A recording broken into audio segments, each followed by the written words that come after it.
ஒரு மனிதன் துன்மார்க்கமாக ஜீவித்தவன், மற்றவர்களை காயப்படுத்தி மற்றவர்கள் இதயங்களை வேதனைப்படுத்திக் கொண்டிருப்பவன், ஆயினும் அவனுக்கு தான் பரலோகம் செல்ல விருப்பம்.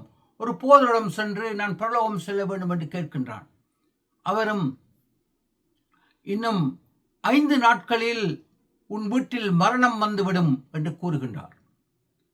5 நாட்களுக்குள் மரணம். அவன் சிந்திக்கின்றான். அவன் தனித்தவன், திருமணம் செய்யாதவன், தனித்திருக்கின்றான். எனவே வீட்டிற்கு வருகின்றான். யார் யாருடன் தான் மனஸ்தாபம் கொண்டானோ, யார் யாரை வேதனைப்படுத்தி இருந்தானோ, யார் யாரிடம் தகாத முறையில் பணங்களை எடுத்தானோ, இவை எல்லாவற்றையும் சீர்படுத்தி பணங்களை கொடுத்து மன்னிப்பை கேட்டு சீரான உறவை ஏற்படுத்துகின்றான். உள்ளத்தில் சமாதானம். 5 நாட்கள் முடிந்தன.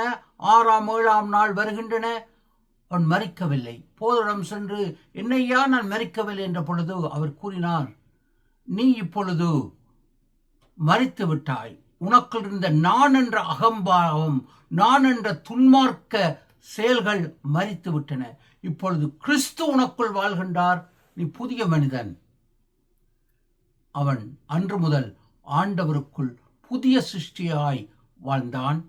அதே போல நாங்களும் எங்களை தயார்படுத்தி ஆண்டவருக்குள் ஒப்புரவாகுவோம். நான் என்ற அகங்கையை விட்டு விடுவோம். சிந்திப்போம், செயல்படுவோம்.